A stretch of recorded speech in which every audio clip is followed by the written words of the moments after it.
All right. Ladies and gentlemen, I'm Victor Skormin of Binghamton University, and I will talk to you about UAV security. But the emphasis of my talk is behavioral analysis of cyber-physical systems. You know, this is a sad reality of our life, the war in cyberspace. The war in cyberspace is raging, and this war directly or indirectly affects everyone in this hall. You know, the very nature of the warfare changed.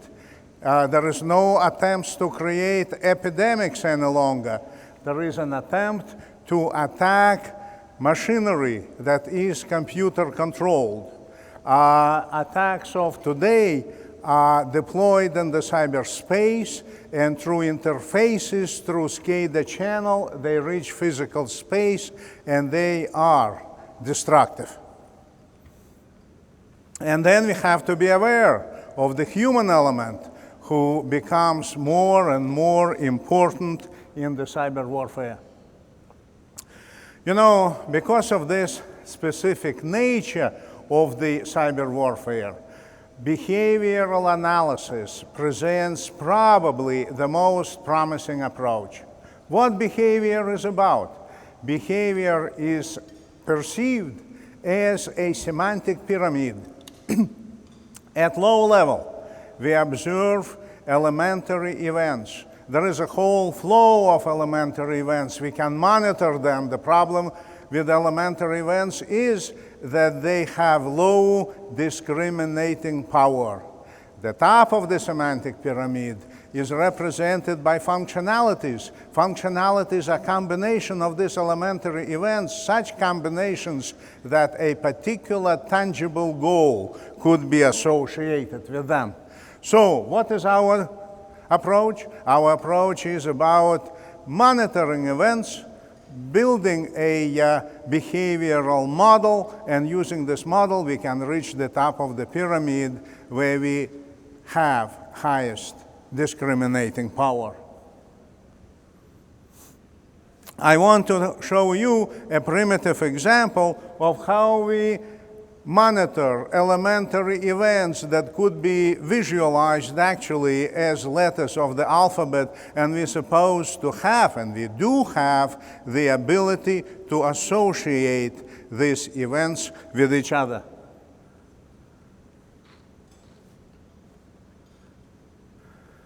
You know, we monitor these events.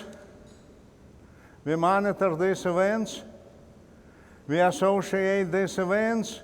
And eventually we get to the very top of the semantic pyramid, and we can see that there is no maliciousness. But if we continue this process, we can use exactly the same elementary events. We get to the top of the pyramid, and guess what? It is a malicious statement.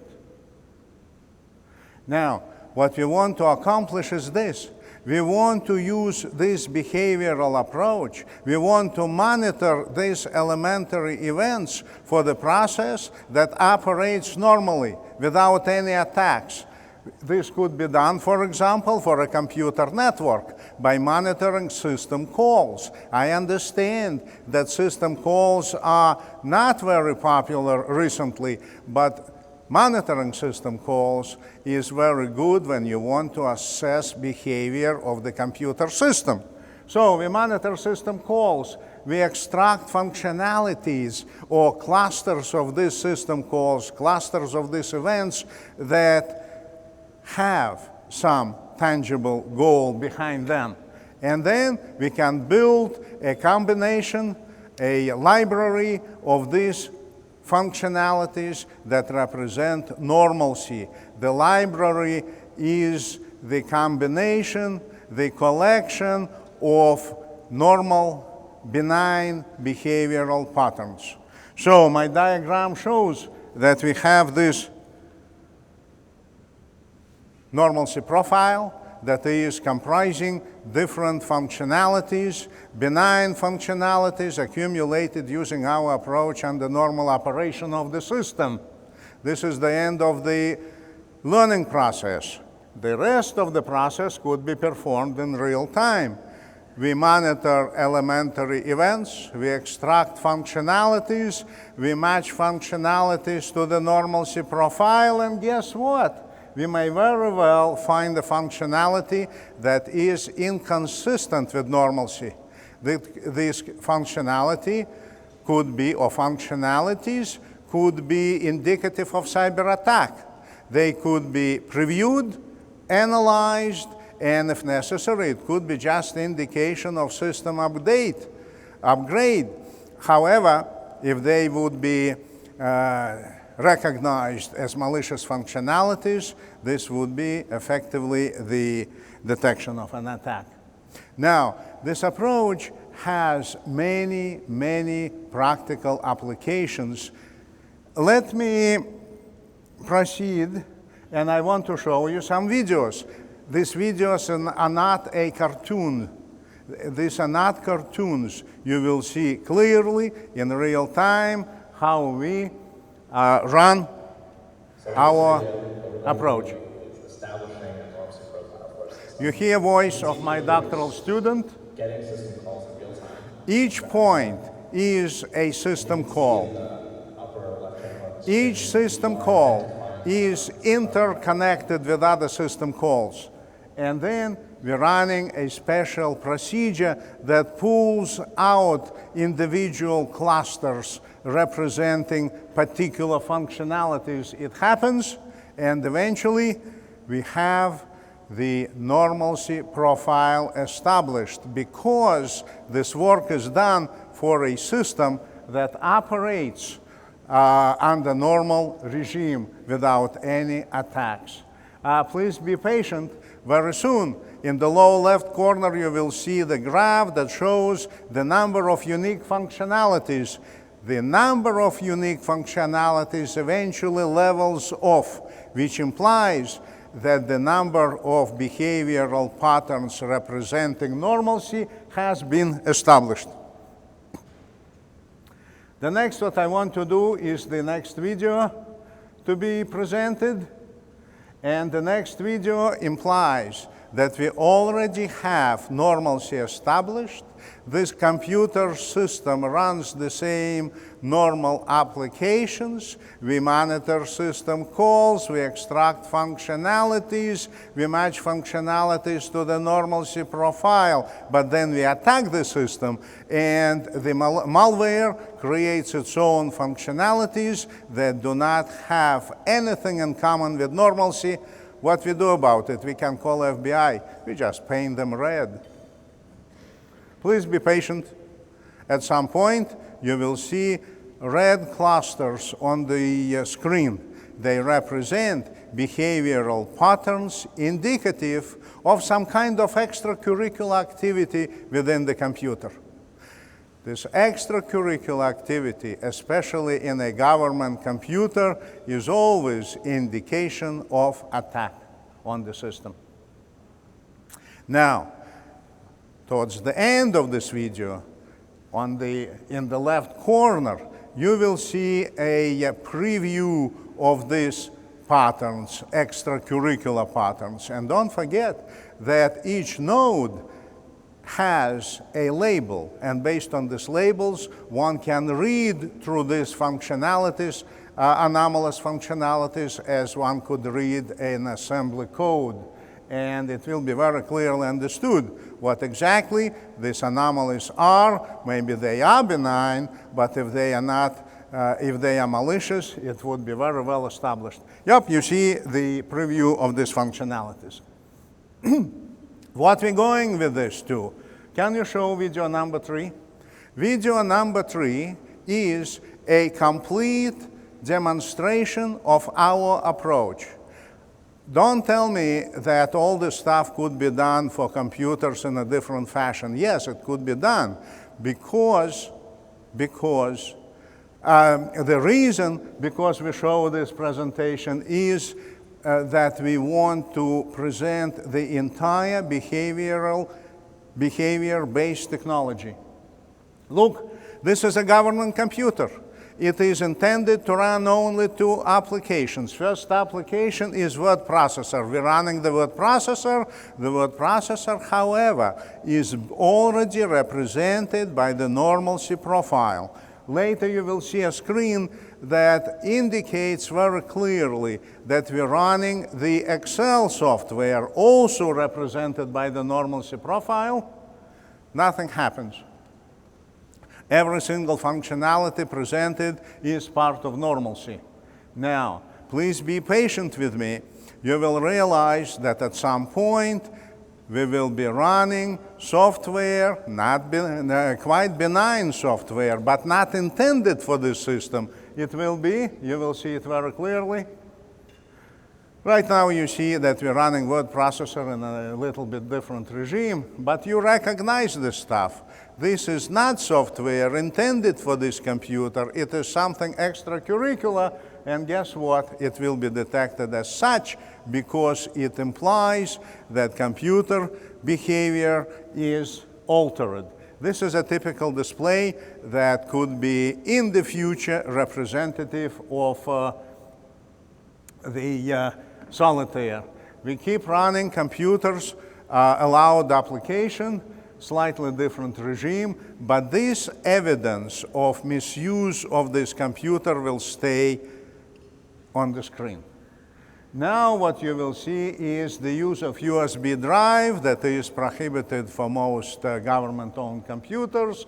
You see additional display, and finally you see the indication on the screen, the display of behavior associated with copying data on this USB drive that is illegitimate program, illegitimate application. All right, we're going back to the presentation. No, not this one. We're going back to the presentation. Yep. What you can see in front of you is a summary on the project paid by the Air Force. We spent like $2.2 million developing this semantic approach. The semantic approach that we developed is intended not for determining if computer is used for solitaire. It is intended for application to cyber-physical systems security. What you can see is a cyber-physical system, hardware, computer, and humans. Humans operate, turn on, turn off various things, make their decisions. They generate elementary actions. Computer generates system calls. Computer generates API functions. Computers go on and off. We generate elementary actions.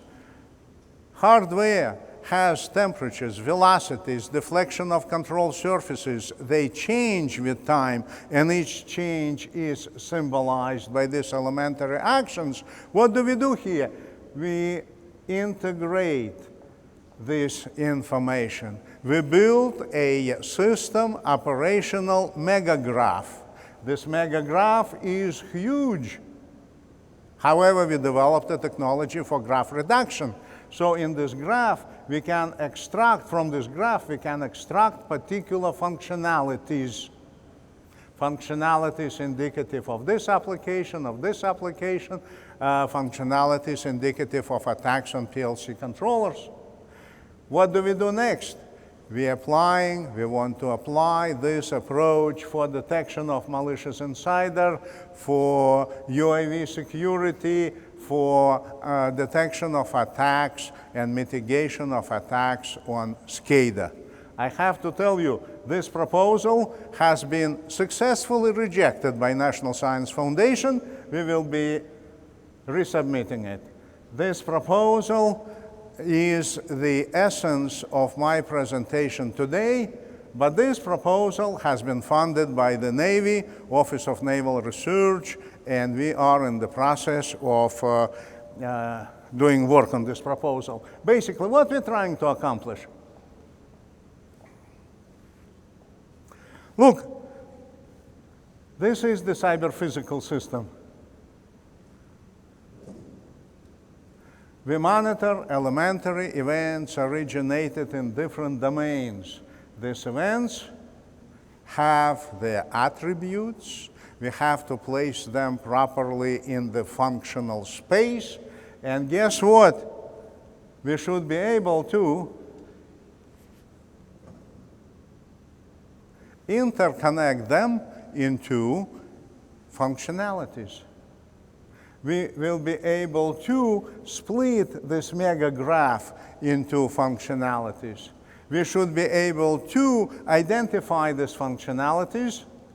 And guess what?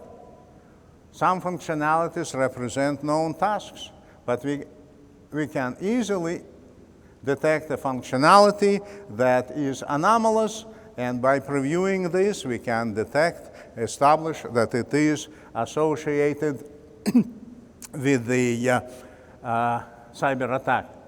This is representation of our current Navy proposal. What we're supposed to do for the Navy? Navy is interested in security of cyber physical systems, not like UAV, but also cyber physical system with humans, with computer, and with hardware. So what do? First, we will establish a test bed. As I speak, test bed is being built. The test bed will have the hardware, the sensory, the PLC controllers, the computers. The next what we will do, we would establish normalcy for this system. The next what we will do, we would establish graphs representing normal operation of the system. And I guess we will apply our behavioral approach.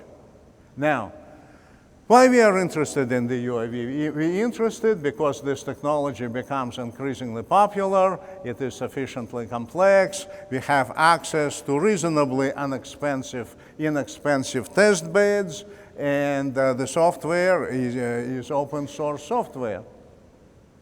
Now, we're investigating the threat vectors. There are failures of hardware. There are problems with flight control computer that could be attacked with malware. There are problems with sensors. There are problems with communication channels. The ground station computer could be also contaminated by malware, and it could be indication of a malicious user operating on the system. What we intend to do, we did some groundwork. But basically, what we intend to do is to build a hardware-in-the-loop system test bed, apply fuzzing to see what kind of problems the system is experiencing. We want to develop an exploit. We want to detect attacks using our general security approach that I presented herein. How we address this problem? We don't have a physical UAV. What we have done, we took a flight simulator and we intentionally modified this flight simulator, emulating sensory, emulating a lot of factors that technically could be attainable from the real airplane. We're investigating various attacks against the Ardo pilot. We're investigating overflowing the waypoint buffer and some other attacks we are investigating, but not on the real system, on the flight simulator. Now, we do monitoring using flight simulator. We emulate monitoring of all these factors, all these variables that normally are monitored. This is equivalent of the behavior semantic pyramid. Certain things could be organized into, first of all, we monitor variables, real-time variables. We create these these elementary events. We aggregate these events into some intermediate constructs, and effectively, we recreate this behavioral pyramid. This is the schematics of the system that we were dealing with. Now, as I told you, we're using the flight simulator. These are composite events that we generate, observe, and then utilize for the behavior assessment. And the best what I can do now is to show you my last video. Before I will get into my last video, I want you to realize that the normal operation we characterize by a graph. Normalcy is comprised from the hardware description, from the mission description, from the hardware, various regimes of operation of the hardware. The next what's happening, we emulate the current operation of the system in the form of a graph. Later, our approach will imply that we will try to match this graph to normalcy, exactly like I showed this to you before. And eventually, we will have a technology for detection of various attacks, and if possible, for mitigation of these attacks.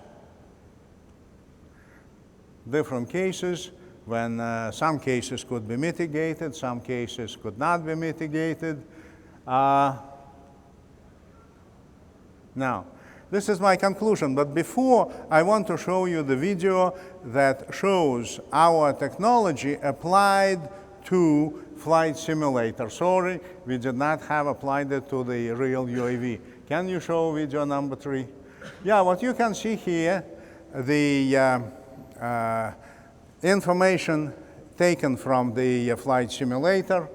The mission implies this left turn by 45 degrees. It is part of the normal behavior of the system. After turning left by 45 degrees, the UAV is supposed to continue flight without any turns. However, we monitor these events on board of the UAV. Currents in the actuators, changes in the reference signals of the control loop, changes of the deflection of control surfaces, and on and on and on. And we detect that behavior starts differing from the normal behavior. Now, behavior is inconsistent with the mission, and we have the way to demonstrate this graphically. I guess at the same time, you can look at the UAV itself, and you will see that direct flight is turning into a undesirable flight configuration. Now, our intention is to apply this approach to a real UAV, and effectively, we are submitting proposals. We are interested in doing this work. However, I strongly believe that this behavioral approach that we presented herein has many different applications. Because each time when we deal with a cyber-physical system, we're facing attempts to jeopardize its operation by cyber attacks. And when I say jeopardize its operation, I imply that behavior of the system, because of the cyber attacks, is expected to become anomalous. And this is what we do. We detect anomalous behavior in the system. Last point that I want to make. We created the normalcy profile for the system from the behavioral patterns. However, if you know what kind of attacks could be anticipated, we can create a library of misuses of the system, a library of maliciousness. And then, in addition to detection anomalies, we should be able to detect typical malicious behavioral patterns. Thank you very much.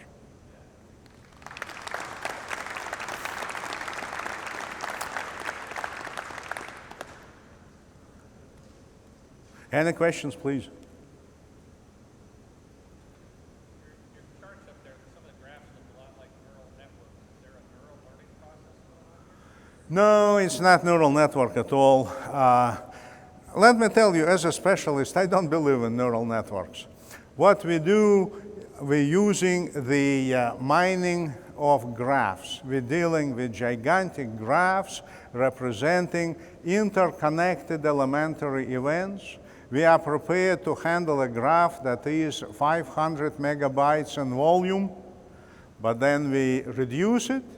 We eliminate repetitious patterns. And let me tell you, this graph turns into functionalities. And when you have a subgraph representing a particular functionality, if you are a specialist in this area, you can read it as one could read an assembly code. You would know exactly what is being done in the computer environment. For a cyber-physical system, I guess you will know whether it is attempt to apply some of the navigation activities or deployment of weaponry activity or whatever it is. Yes, sir. Since some of the anomalous behavior could be due to a malfunction, you could also use it for detecting non-malicious but inadvertent malfunctions. Yes, sir. Yesterday, as a matter of fact, I was making presentation at Lockheed Martin in Baltimore, and I had many questions about this. Yes, sir. We can detect anomalous behavior of the hardware for condition-based maintenance. Now, our initial assumption is that there is a cyber-physical system subjected to cyber attacks, and cyber attacks cause anomalous behavior of the hardware. However, we can detect anomaly whether it is originated by cyber attack or not. One of the things that we can easily detect is adulteration of the control law in the system, for example, that manifests itself as change of the closed-loop system behavior. Change in the closed-loop system behavior could be caused by battlefield damage as well and by the accumulation of ice on the control surfaces. So things are related.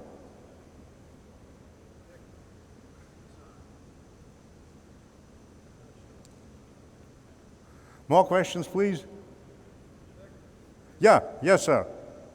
It's good to see that you're still at it after all of these years. I have a question, and I suspect, and don't take this as a criticism, please, but I suspect that the graph theoretic approach is highly human in the loop in terms of constructing that semantic pyramid. How long does it take you for a representative control system to do that? I know Paul for 25 years, and it's so nice to talk to you. Look, if you would recall one of the graphs that I showed in the lower left corner, this graph represented the number of unique clusters within the operational graph of the system. The number increases because a system is engaged in the normal operation. We're getting more and more and more typical behavioral patterns. But at some point, the number of patterns reaches the saturation.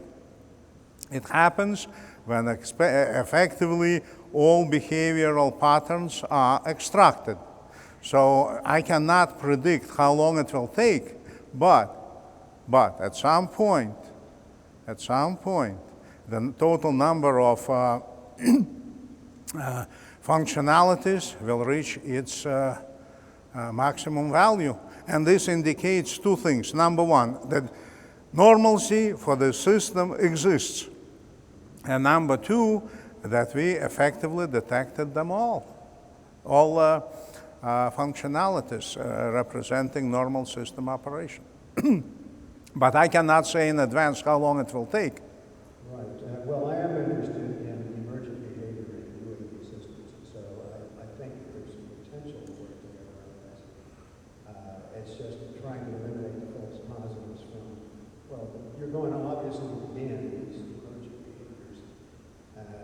anomalous behavior or not recognize it or in an inappropriate way. So I'm wondering how to speed up your process if that's semantic segregation. Yep.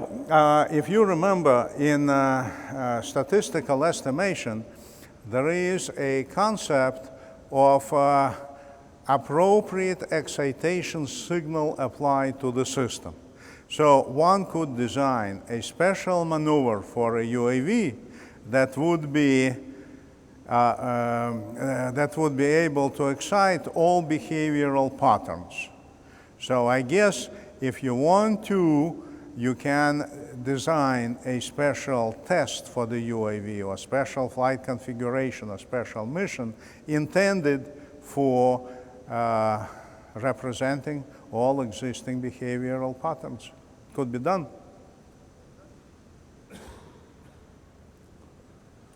More questions, please? Thank you very much for this interesting talk. I have two questions. First question, have you ever done work in terms of quantifying performance, like probability of misdetection falls around the brain with this particular hybrid method? And the second question, if ever the system configuration is changed, do you have to retrain the whole thing and all of this? I have an answer to the first question. Immediately, we implemented the system in the computer environment. We've been deploying not just normal operation, normal applications. We've been running the malware on the system. We've been running the programs not approved for this computer and not included in the normalcy, not represented by the normalcy profile. So we did not find any positives, false positives, and any false negatives. Now, I have to tell you something. If we apply this approach for computers on the university campus, we will not be able to get any good results because the types of applications that are being run there is gigantic and there is no constraints. However, if this is applied to a government computer, to a computer that runs programs of industrial control, the number of applications is very limited. It is possible to establish normalcy covering all these applications, and I guess a number of false negatives and positives would be low. But I also want to tell you that we want to combine this approach with misuse-based detection and anomaly-based detection. Misuse-based detection is when you have preliminary established library of malicious applications and you're trying to find malicious applications. The anomaly-based is when you're just detecting anomalous behavior. So if these two approaches will be applied simultaneously, the number of false negatives and false positives would be quite low. Thank you very much. I probably have a question. One question. Sure. Thank you.